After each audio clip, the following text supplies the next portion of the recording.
네, 인수위원회가 어제 소상공인과 소기업 551만 개사에 대한 손실보상 패키지 지원 방안을 발표했습니다. 다만 구체적인 지원 금액과 시기 등은 2차 추경에 따라 결정될 예정이다. 이렇게만 밝혔는데요. 좀 자세히 알아보기 위해서 이분을 전화로 만나보겠습니다. 신용현 인수위 대변인 전화로 연결돼 있습니다. 나와 계시죠? 예, 안녕하십니까. 네. 신영현입니다. 네, 대변인 일단 좀 그 대화의 혼선을 피하기 위해서 일단 좀 개념부터 좀 여쭤보겠는데요. 네. 인수위에서는 피해 지원금이라는 개념을 썼더라고요. 근데 예, 좀 제가 예. 여쭤보고 싶은 게 예, 문재인 정부에서는 방역 지원금이 있었고 손실 보상금이 있었거든요. 예, 예. 그런데 그렇죠. 인수위에서 쓰고 있는 피해 지원금은 이 두 개를 다 아우르는 개념인가요? 예. 어떻게 말씀을 드릴 수 있냐면, 손실보상금이라고 하는 거는 이제 2021년 7월에 만들어진 법에 따라서 지원이 되는 거예요. 그렇죠. 예. 그래서 이제 법으로 되어 있는 그 내용, 그 업계에만 딱 지원을 할 수 있거든요. 그렇죠. 근데, 그리고 이제, 그 보상률 자체도 예. 저는 처음엔 70% 시작해서 90%까지만 올렸기 때문에 예. 온전한 손실 보상이 안 됐거든요. 예.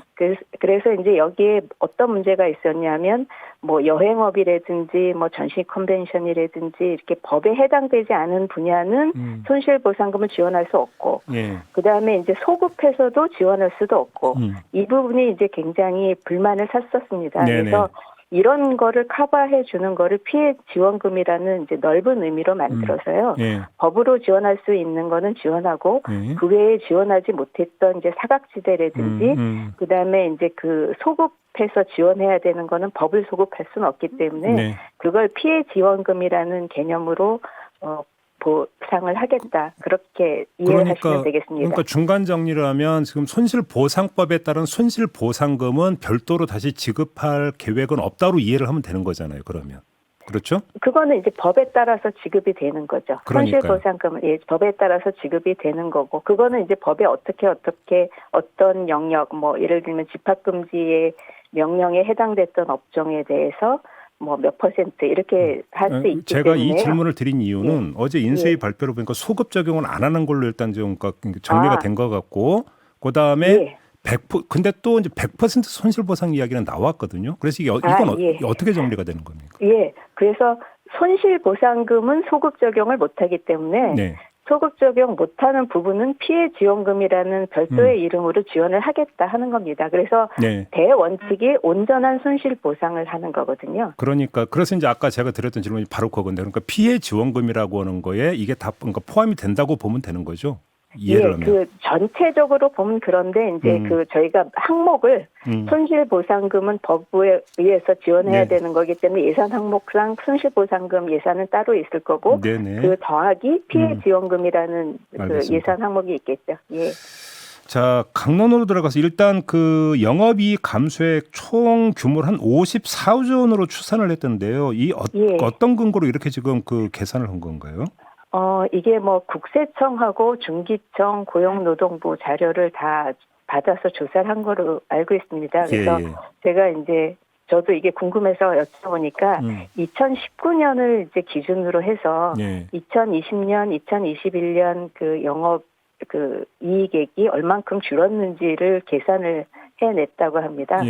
그래서 그렇게 해서 나온 게 이제 54조로 추산이 된 거고요. 이 말씀 주신 것처럼 한 551만 개사의 그 데이터를 더한 거죠.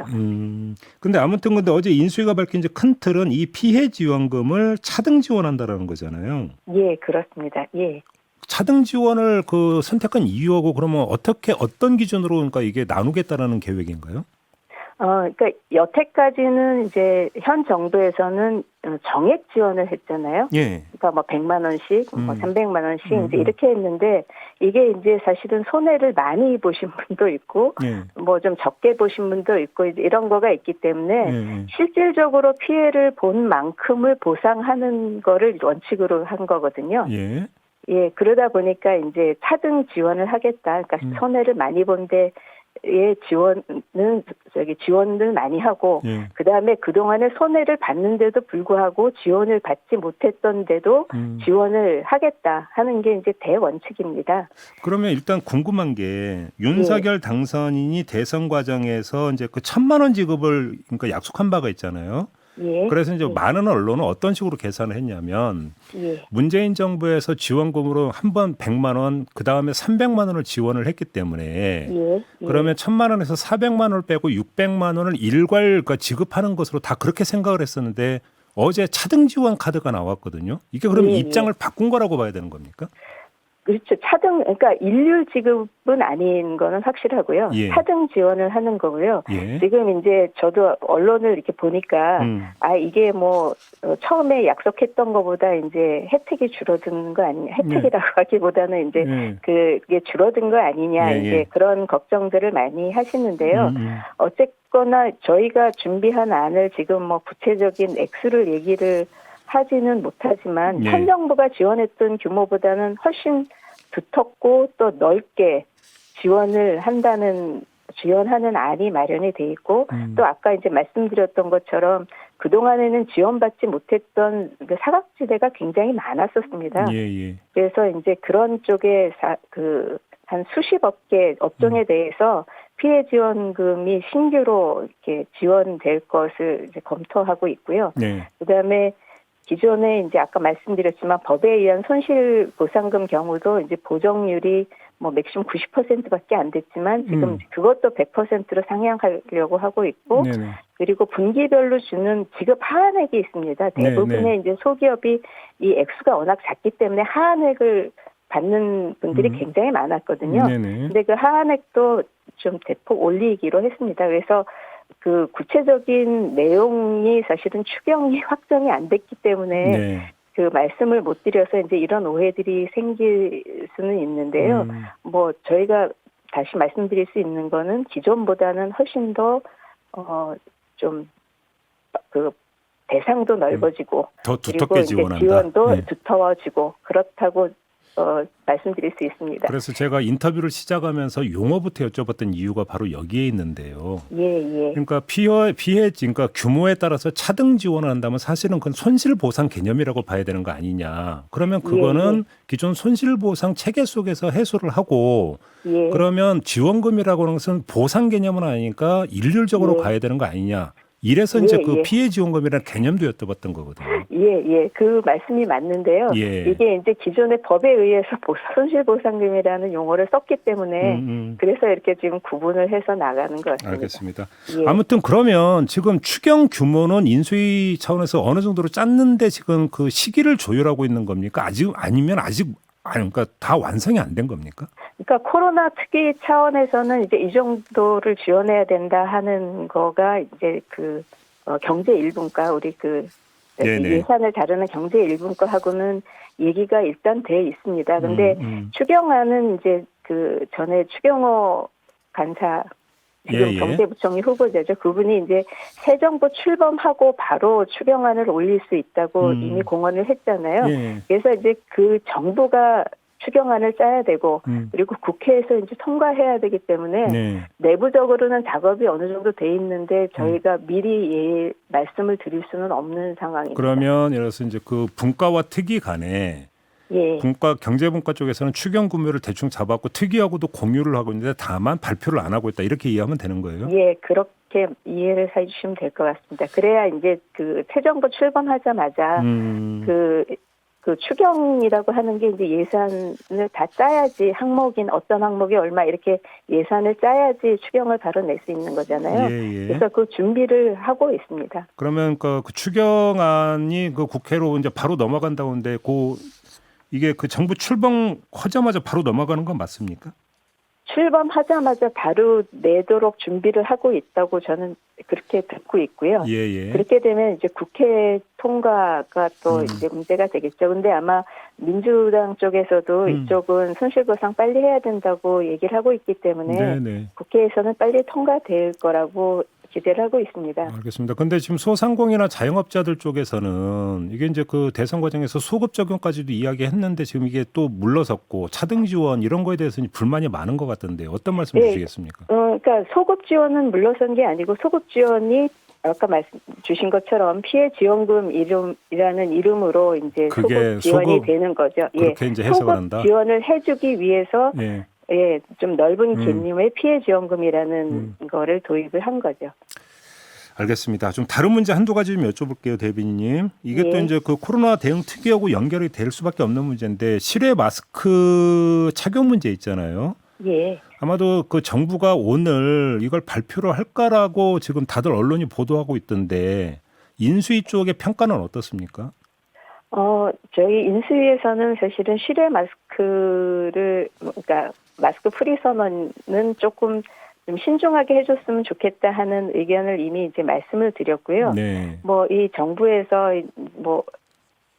그 마스크 해제 선언을 하는 거를 저희가 뭐 막거나 이럴 수는 없습니다. 그렇지만 여러 가지 이제 걱정되는 바, 의료 전문가들도 걱정하는 바들이 있기 때문에 그거에 대해서는 좀 정부가 신중하게 판단을 해줬으면 좋겠다 하는 게 인수위 입장입니다. 알겠습니다. 또 한 가지 그 일기 신도시 재정비 관련 특별법 있잖아요. 예. 이것도 지금 인수위 차원에서 지금 거의 준비가 거의 끝나가고 있는 상태입니까?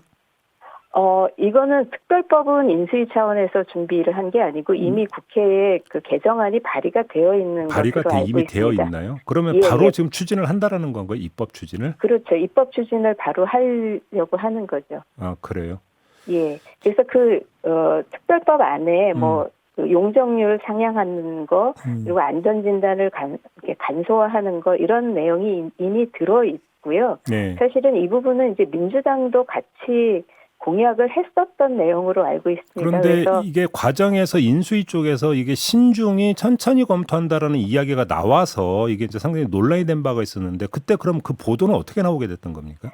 그게 이제 조금 약간 오해가 있었던 것 같은데요. 예. 그게 이제 그 안전진단에 대해서 완화한다 하는 거를 폐지한다는 잘못된 언론 보도가 나왔었습니다. 예. 그래서 이제 그 잘못된 언론 보도에 대해서 얘기를 저희 부대변인께서 얘기를 하면서 그거는 이제 오보다라고 얘기를 해주고 그다음에 일기 신도시에 대해서 그럼 어떻게 되는 거냐고 이제 질문이 들어오니까 이거는 당연히 추진을 한다. 근데 이제 신도시 문제라는 게 사실은 오늘 시작한다 그래도 바로 되는 것이 아니잖아요. 규모가 그러니까 어마어마하게 크니까. 그러니까 이제 그 과제로 검토되고 있다. 근데 이제 그거를 중장기적으로 계속 끌고 나가야 되는 거니까 중장기적인 과제로 검토되고 있다라고 이제 답변을 하신 것 같아요. 근데 이제 언론에서는 그 중장기라는 말에 이렇게 언론이 좀 상점을 과잉 두고 해석했다. 보셔서 그래서 이제 거기에 오해가 생겼던 거고요. 네. 그거는 아니고 이 부동산 문제에 대해서 이 윤석열 정부가 굉장히 심각하게 생각하고 있고 또 이제 일기 신도시는 그 공급 측에서 굉장히 중요한 그 포션을 차지하고 있기 때문에 인수위 입장은 당선인이 공약한 대로 조속하게 추진하는 거다. 그게 이제 정확한 입장입니다. 알겠습니다. 자, 말씀 여기까지 들을게요. 고맙습니다. 예, 감사합니다. 네, 지금까지 신용현 인수위 대변인과 함께했습니다.